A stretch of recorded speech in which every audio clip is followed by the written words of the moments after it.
Hi friends, I hope you are doing well. Today we will talk about how to fix or how to solve the problem of stuck on loading on the application of Rapid TV. We click on settings. Here we go to apps, default apps, app settings. Then we click on Rapid TV.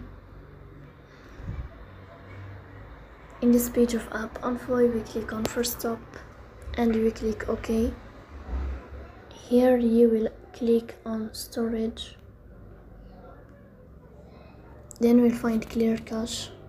You will click on clear cache. In the end, you will turn off your Wi-Fi and you will turn on your Wi-Fi again to fix that problem. So please don't forget to press bell like and subscribe. See you next time in another video, and thank you for your watching and your attention.